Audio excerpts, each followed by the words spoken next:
नमस्कार दोस्तों। 18 मई को मैंने अपना लास्ट वीडियो डाला था ज्ञानवापी के मुद्दे पर और ज्ञानवापी की सुनवाई कल थी और अगली तारीख उसकी 12 जुलाई को है। फिर 12 जुलाई को देखते हैं कि इसमें क्या अपडेट निकल कर आती है।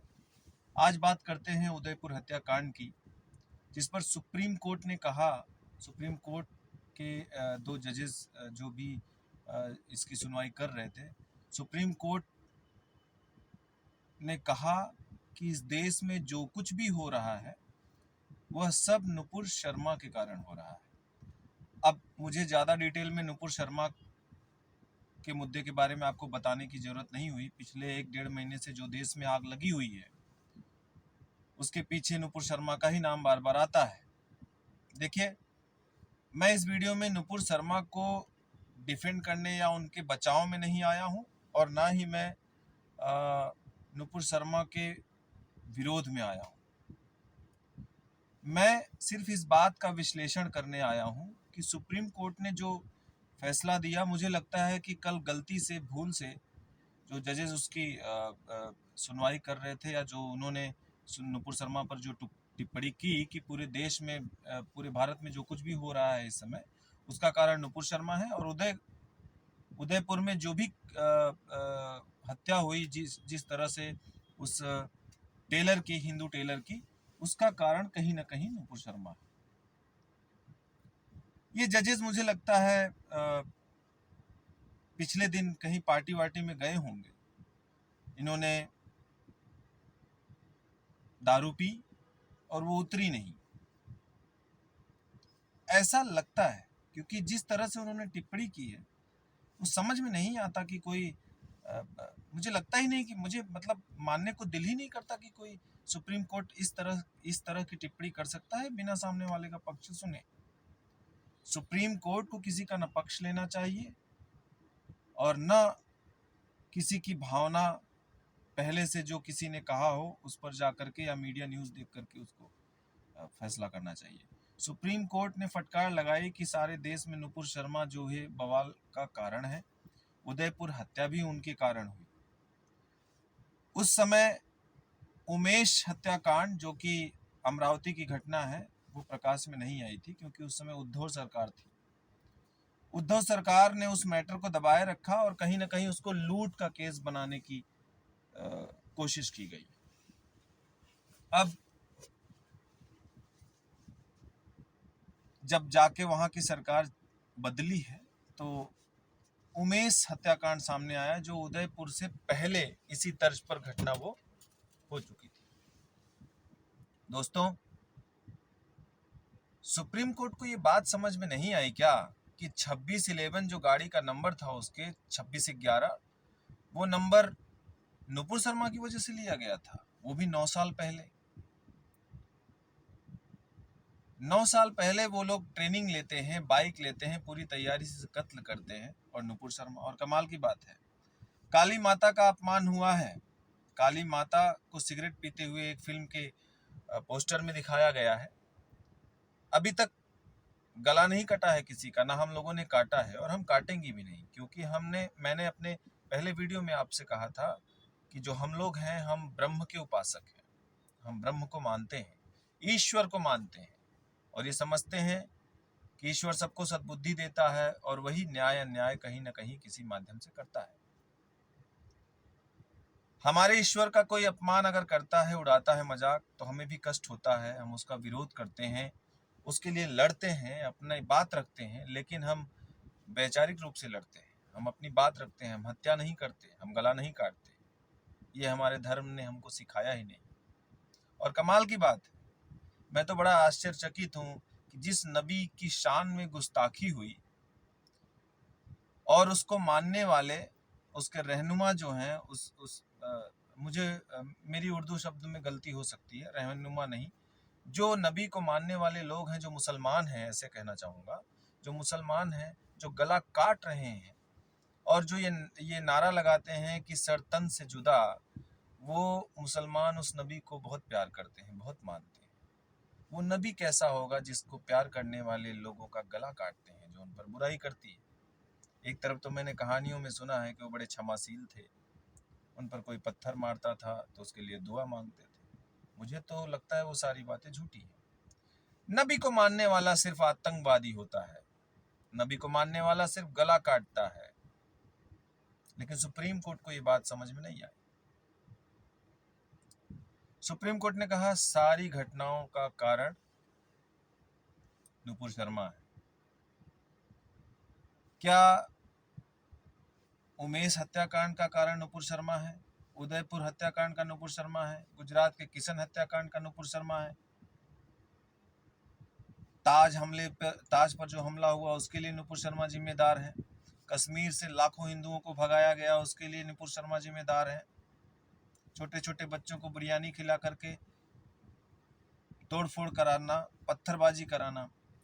मैं जब पत्थरबाजी का वीडियो देख रहा था, मैंने एक जगह देखा कि भीड़ में जब लोग पत्थर चला रहे हैं तो वहाँ एक कुत्ता भागता हुआ जा रहा है। अगर आप कहोगे तो कहीं ना कहीं से मैं वो वीडियो ले आकर के आपको दिखाऊंगा। कुछ सेकंड का वीडियो है, भीड़ में से कुत्ता भागता हुआ जा रहा है। मैंने उस कुत्ते की मनोदशा समझने की कोशिश करी कि वो कुत्ता क्या सोच रहा होगा। यार, मैं तो पशु हूँ। जब मुझे आत्मरक्षा करनी होती है तब मैं किसी पर भौंकता हूँ,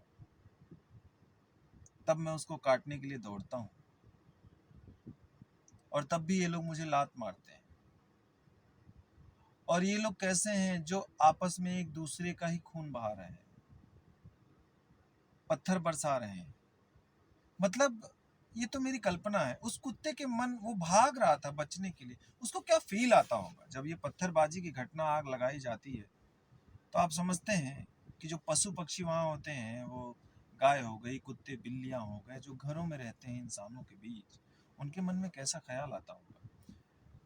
कमाल की बात है कि अभी तक इतनी घटनाएं हुई हैं। जो उस मुल्ला ने कहा सर तन से जुदा, क्या सर तन से जुदा नुपुर शर्मा इसका कारण है? तो इसका मतलब सुप्रीम कोर्ट को कुछ करना नहीं चाहिए। नुपुर शर्मा ने जो टिप्पणी करी थी उनको उकसाया गया था। अगर आप टीवी डिबेट देखेंगे तो उसमें एक मुल्ला बार बार शिवलिंग को फुहारा कह रहा है और भी कुछ कह रहा है, जिसकी वजह से उन्होंने वार्निंग भी दी कि अगर आप फिर भी इसी तरह बोलते रहोगे तो मैं भी कुछ बोलूंगी।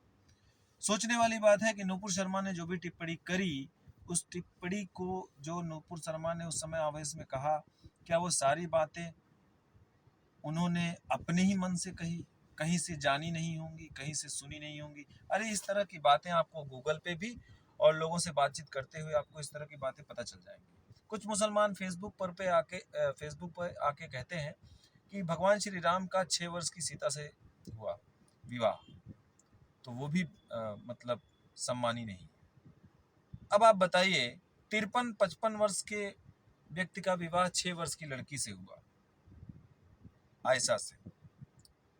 और रामचंद्र जी का विवाह 12 वर्ष की उम्र में हुआ। वो 12 या 13 वर्ष के थे जब वो गुरुकुल से लौटे थे और विश्वामित्र उनको अपने साथ लेकर के गए थे, तो उनकी उम्र 12-13 वर्ष थी। उनसे 5-6 वर्ष छोटी सीता जी थी। और सीता जी भी अद्भुत कन्या, वो शिव का धनुष उठाती थी, वो धरती से निकली थी। सीता जी का जन्म नहीं हुआ था, हो सकता है उनके प्रकट होने के 6 वर्ष हुए। उस समय जो 6 वर्ष कहा गया है वो किस संदर्भ में है? हमारे हिंदू पुराणों में तो इतनी, हमारे हिंदू धर्म में तो इतनी गहराई है सनातन में कि आप किसी भी एक कथा को लेकर के उसके अंदर घुसते चले जाएंगे, आपको उसका जल्दी अंत नहीं मिलेगा। तो हमारे यहाँ 6 वर्ष जो कहा जाता है, वो 6 वर्ष की अवस्था सीता के प्रकट होने की थी, जो धरती से निकली थी सीता। सीता जब निकली थी उसके बाद 6 वर्ष बीते थे जब रामचंद्र जी से उनका विवाह हुआ था। एक्चुअल में तो रामायण कहती है कि सीता का जन्म ही नहीं हुआ था किसी मनुष्य या किसी स्त्री से। रामचंद्र जी का तो फिर भी आप कह सकते हैं कि तीनों रानियां गर्भवती थी, लेकिन उसमें भी कहा गया है कि वो प्रकट होते हैं। 13 वर्ष के व्यक्ति का 6 वर्ष से विवाह होना उचित है या 53 वर्ष का, दोनों संदर्भों में? और हम तो उन्हें भगवान ही मानते हैं, तो भगवान का तो सभी चीजों पर अधिकार है। भगवान कुछ भी करते हैं, हम उसको गलत नहीं मान सकते। भगवान ने प्रतिज्ञा ली महाभारत में कि भीष्म पितामह पर अस्त्र शस्त्र नहीं उठाएंगे, लेकिन उन्होंने उठाया, अपनी कसम तोड़ी, अपने अपनी सौगंध तोड़ी तो क्या हमारे लिए वो पूजनीय नहीं है? उन्होंने माखन चोरी की तो क्या वो पूजनीय नहीं है? हम इन इस तरह की घटनाओं को, जो छोटी छोटी स्टोरी हैं, इसके जरिए हम उनकी लीलाओं को समझते हैं कि उनकी ये दिव्य लीलाएं हैं। लेकिन आप तो मानते ही नहीं बुत परस्ती को। वो तो मैसेंजर थे आपके मोहम्मद साहब। 55 वर्ष की अवस्था में 6 वर्ष से विवाह किया, तो यही तो उसने कहा था। हो सकता है आवेश में उसकी भाषा अच्छी ना हो, इसलिए आपको बुरा लगा। हमारे तो फिल्मों पर आप कितना मजाक बनाते हैं, हिंदू देवी देवताओं का कितना मजाक, कितना अपमान। हनुमान जी के सीने पर मैंने देखा है सोशल मीडिया पे पैर रख के फोटो। हिंदू देवी देवताओं के मंदिर तोड़े जा रहे हैं पश्चिम बंगाल और बांग्लादेश में, पाकिस्तान में, सभी जगह। मुसलमान आते हैं टीवी पर डिबेट करने के लिए, तो वहाँ कहते हैं कि एक भी मुसलमान ऐसा नहीं है जो इस तरह के आतंकी लोगों का समर्थन करता हो। कमाल की बात है। मस्जिदों से ही कहा गया कि हिंदुओं कश्मीर छोड़ दो। मस्जिदों से ही नमाज पढ़ के सारे आतंकी और सारे दंगेबाज निकलते हैं। दाढ़ी और टोपी रख के अच्छे अच्छे मौलानास कहते हैं, मस्जिदों के सामने पुलिस खड़ी होती है राजस्थान में कि नबी के खिलाफ कोई बोलेगा तो आंख निकाल लेंगे, हाथ पैर काट देंगे, मार देंगे। और उस कन्हैया कुमार को मारा, उस कन्हैया कुमार निहत्थे को मारा। उसको कन्हैया जो तेली जो दर्जी था, वो दर्जी समझ ही नहीं पाया कि उसको मार रहे हैं। वो सेल्फ डिफेंस में लड़ भी नहीं पाया। ऐसे मार करके आप बहादुर बनते हो भाई साहब। आप सभी मुसलमानों को कह रहा हूँ, आप बहादुर बनते हो। ऐसे मुसलमानों को कह रहा हूँ जो इन लोगों को सपोर्ट करते हैं। आप बहादुर बनते हो गला काट करके। आपके हाथ में हथियार है, आपने गला काट दिया। सामने वाले के हाथ में क्या था? दम हो तो लड़ो ना, अकेले लड़ो। और लड़ो तो अपनी बराबरी के व्यक्ति को चुनो ना, जो तुमसे बॉडी में कमजोर हो, उससे लड़ोगे तो जीतोगे। जो मजबूत होगा उससे तुम्हारी फट जाएगी। काटो गले। 100 करोड़ लोग हैं, कितने गले काटोगे? 1 करोड़, 2 करोड़, 4 करोड़, 10 करोड़, कितने गले काटोगे? उमेश की हत्या की, मैं आपसे बताता हूँ, ऐसे मुसलमान कश्मीर फाइल में भी दिखाया गया। और आपके सामने वो कश्मीर फाइल का एक उदाहरण देखिए। जो मुसलमान जिसने हत्या करवाई, जो मास्टरमाइंड है, अभी तक कहा जा रहा है जो मास्टरमाइंड है उमेश मेडिकल वाले हत्याकांड का, उमेश ने उस आदमी के बच्चों के एडमिशन के लिए पैसे दिए हैं। उमेश ने उनकी बहन की शादी में पैसे दिए हैं। उमेश उसके घर आता जाता रहता था, उस पर भरोसा करता था, और उसने उसका गला रेत दिया, उसकी हत्या करवा दी। ये है मुसलमान की सच्चाई। असदुद्दीन वैसी मजम्मत करते हैं। उनकी पार्टी के जितने भी लोग आते हैं टीवी पे, मीडिया पे, वो केवल मजम्मत करते हैं। ये केवल मजम्मत करेंगे, और जो मजम्मत नहीं कर रहे हैं वो गला काटेंगे। ये कहते हैं एक भी मुसलमान बता दो जो ऐसे लोगों को सपोर्ट करता है, और दुनिया में सारे मुसलमान ऐसे लोगों को सपोर्ट करते हैं, 99%। कुछ 1% ऐसे लोग हैं जो अच्छे लोग हैं, जो इंसानियत को समझते हैं, धर्म को समझते हैं। और धर्म कोई हिंदू मुस्लिम ये सब धर्म नहीं होता। धर्म सदा एक ही होता है, मानव कल्याण, प्रकृति की रक्षा, लोगों में विवेक, लोगों में ज्ञान का प्रकाश फैलाना, यही धर्म है। अगर आप धर्म के बारे में ज्यादा गहराई नहीं जानते, तो जिस प्रकृति में जहां आप रहते हैं उसको रक्षा करना, मनुष्यों का कल्याण, जीव जंतुओं का कल्याण करना, और शिक्षा, ऐसी शिक्षा जो इस कल्याण को निरंतर बनाए रखे, जो आपको ब्रह्म तक ले जाए, जो आपको मोक्ष दिलवाए। इस तरह की शिक्षा, इस तरह की क्रिया, इस तरह का विचार ही धर्म है। इस तरह की बातें सोचने वाले, समझने वाले सभी हिंदू हैं। ये हमारी जुबान है। अगर कोई सच्चा मुसलमान जो ईमान रखता है, जो इंसानियत के लिए, जो उस अल्लाह ताला में यकीन रखता है, कोई सच्चा मुसलमान वो कभी गला नहीं काटेगा। अगर कोई नासमझ, कोई बेवकूफ आदमी आपके नबी के खिलाफ कुछ बोल देता है, अगर कोई नासमझ, कोई बेवकूफ आदमी अल्लाह के ही खिलाफ बोल देता है, मैं कह रहा हूं अल्लाह को कुछ बुरा भला ही कोई कह देता है, तो उसमें भी आपको गला काटने का हक नहीं है। अगर हमारे राम भगवान को कोई कुछ कह देता है, गाली दे देता है, तो हम गला नहीं काटेंगे। हम उसको अरेस्ट कर सकते हैं, उसको कानून के थ्रू सजा दिलवाएंगे, लेकिन गला काटेंगे नहीं। हाँ, उसमें भी कुछ लोग होंगे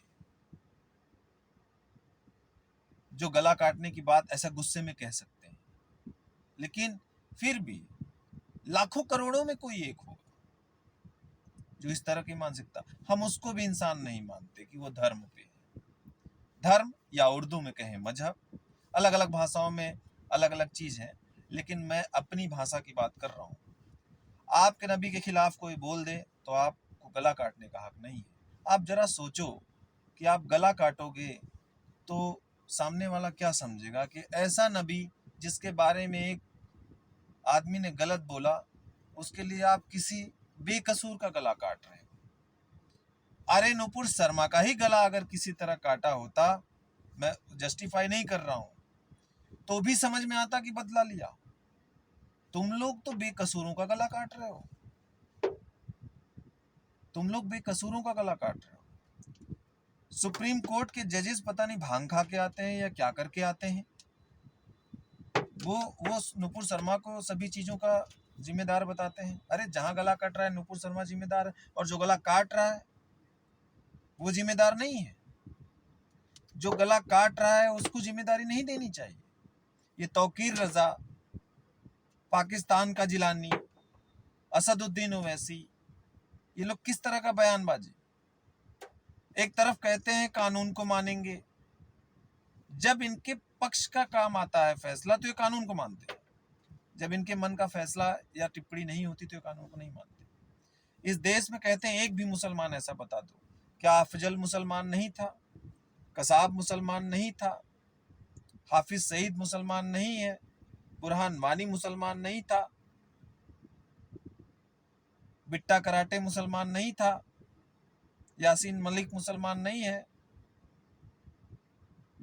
ये लोग मुसलमान नहीं है, दाऊद मुसलमान नहीं है। कितने लोगों का नाम लोगे जो मुसलमान है? औरंगजेब मुसलमान नहीं था, मोहम्मद गौरी मुसलमान नहीं था। ये सब धर्म पे थे क्या? ये सब धर्म पे थे? आपको लगता है ये सब धर्म पे थे? ईमान था इनके अंदर? ये मुसलमान ही तो थे ना। देखिए, वो मजहब के सही रास्तों पे चल रहे हो या ना चल रहे हो, लेकिन अगर उस मजहब का प्रमोट करते हैं, वो उस मजहब के बारे में बात करते हैं या फैलाना चाहते हैं, तो इसका मतलब वो उस मजहब के ही है। लेकिन धर्म ये नहीं है। हर समय एक सत्य है धर्म कि लोक कल्याण के लिए जो भी आप क्रियाकर्म करते हैं वही मजहब है। केवल मुसलमानों के कल्याण के लिए, केवल हिंदुओं के कल्याण के लिए जो काम कर रहा है वो धर्म पथ पर नहीं है। मैं कहना चाहूंगा कि मैं सुप्रीम कोर्ट का सम्मान करता हूं, लेकिन उनके जजेस को कम से कम इतना समझना चाहिए कि आतंकवाद कोई गला काट रहा है तो दोष उसका है,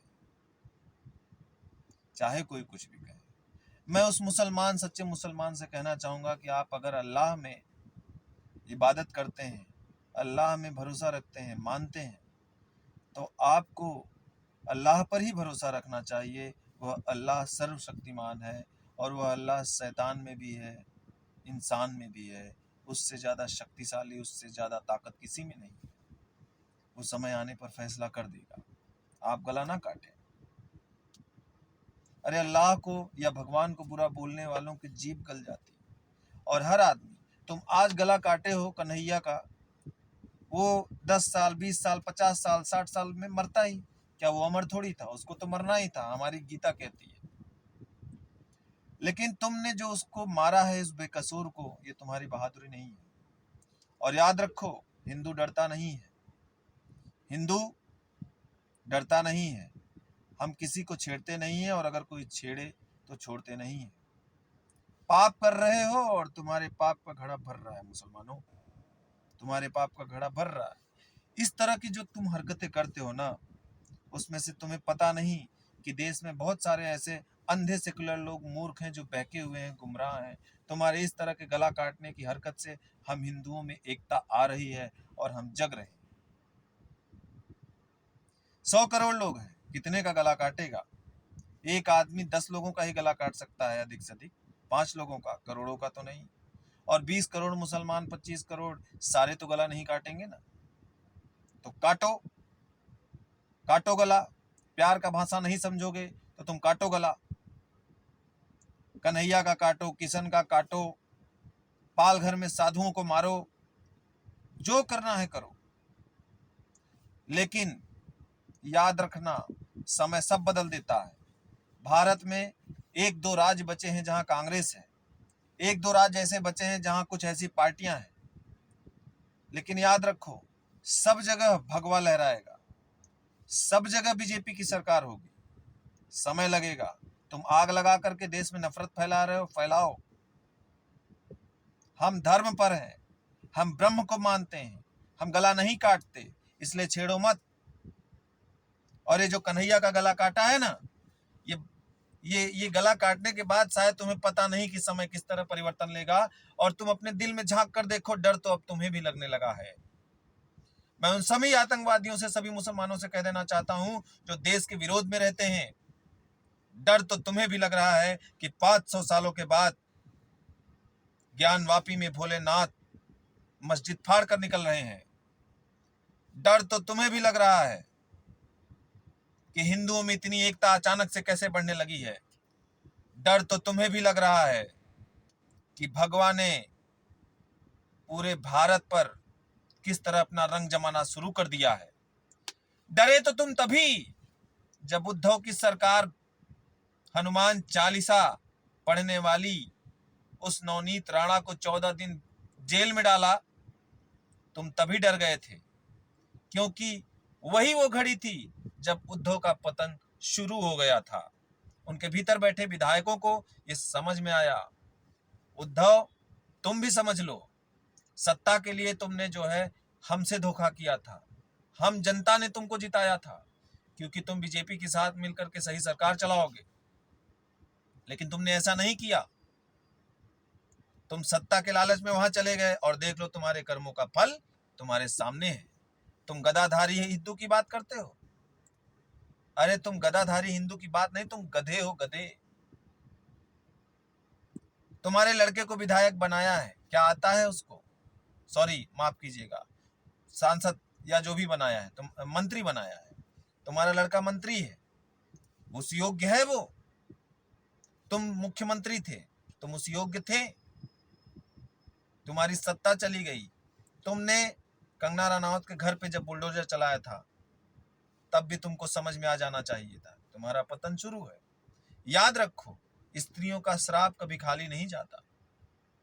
याद रखो, जनता का श्राप खाली नहीं जाता। और याद रखो मुसलमानों, काशी विश्वनाथ आदि विश्वेश्वर है। आदि विश्वेश्वर शब्द की गहराई को समझो, वो आदि से हैं। जब कुछ नहीं होता ना, तब महादेव होता है। जब कुछ नहीं होगा ना, तब भी महादेव होगा। इसी महादेव में से निकले हैं और इसी में सब सृष्टि चली जाएगी। वो आदि विश्वेश्वर है। वो इस धरती का सीना चीड़ कर आएंगे और ज्ञानवापी मस्जिद आज नहीं तो कल, 10 साल बाद, 20 साल बाद हटेगी जरूर। याद रखना। गला काट रहे हो, देखते हैं कब तक काटते हो। काटो गला। वह ईश्वर देख रहा है, वह सभी का न्याय करता है। गीता में लिखा है, यदा यदा ही धर्मस्य ग्लानिर्भवति भारत। जब भी अधर्मी बढ़ते हैं तब वो उत्पन्न होते हैं। और महादेव तो आ ही रहे हैं, मथुरा में श्री कृष्ण भी आ रहे हैं। काटो गले। तुम्हारे पैगंबर, जब तुम हमारे राम को नहीं मानते, तुम हमारे ईश्वर देवी देवताओं को नहीं। MF हुसैन जो वो पेंटर था जिसने अश्लील फोटो बनाई थी दुर्गा माता की, गंगा मैया की, उसका गला किसी ने काटा? चार्ली हेब्डो ने एक कार्टून बनाया तो तुमने गला काटा। अरे तुम हमारा गला क्या काट रहे हो? तुम तो अपनों का ही काटते हो। तुम्हारा तो इतिहास ही बड़ा अच्छा है। असदुद्दीन ओवैसी के नुमाइंदे आकर टीवी पे बोलते हैं कि एक भी मुसलमान बता दो जो आतंक को सपोर्ट करता है, जो ऐसे लोगों को सपोर्ट करता है। हम इसकी मजम्मत करते हैं।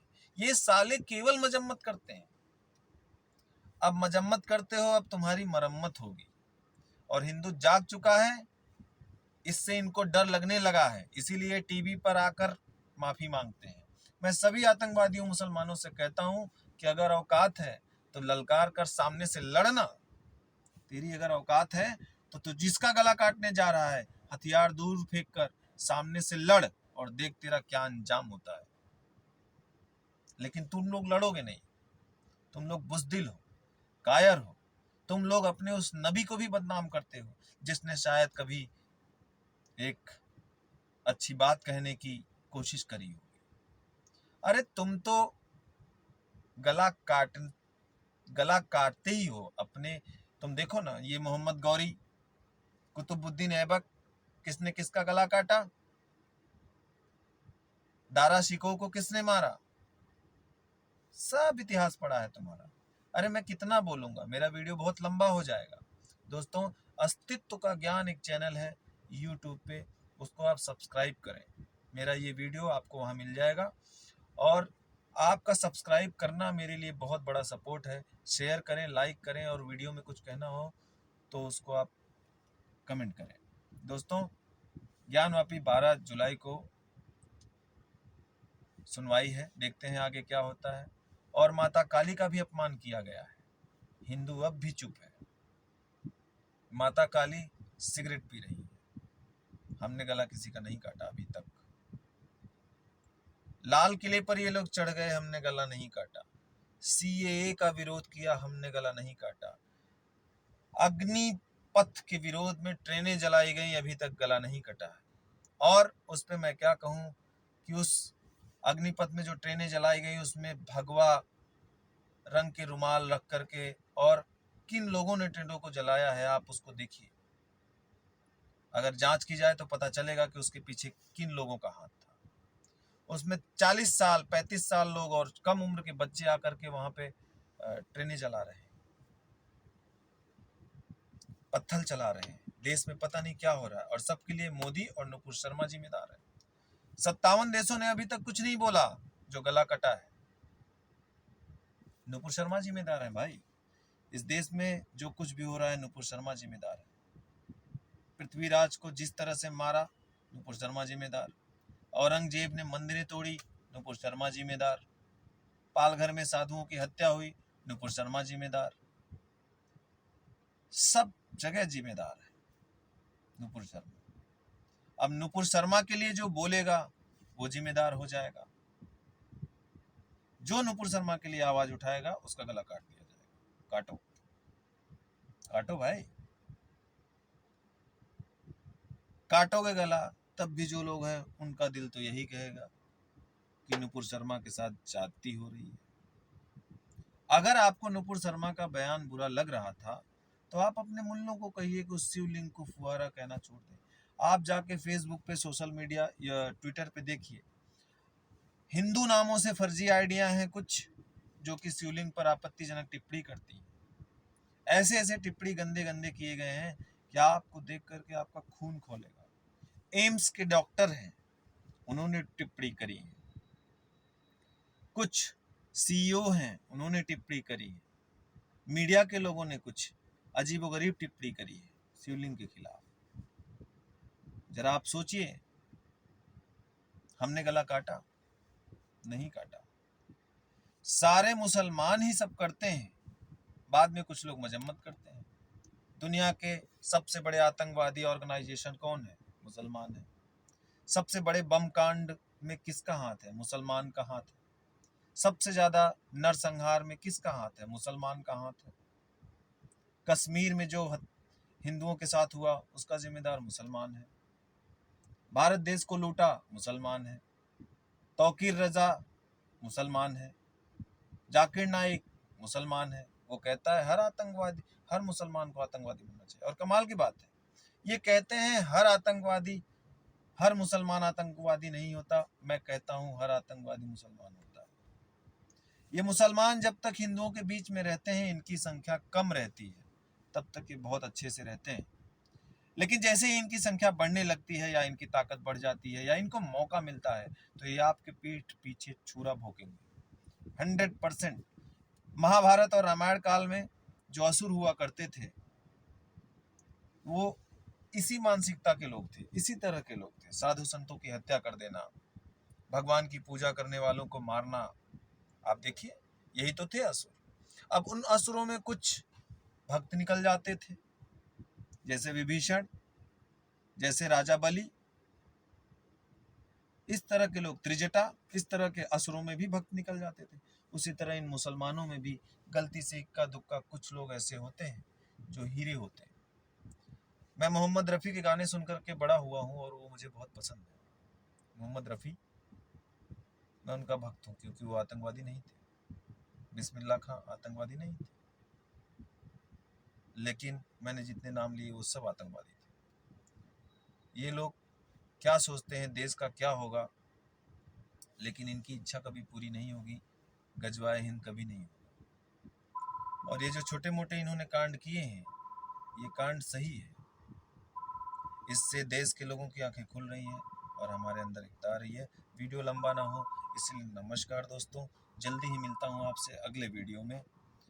आज देश में इतना इस मुद्दे का इतना तकलीफ था कि मुझे ये वीडियो लंबा करना पड़ा।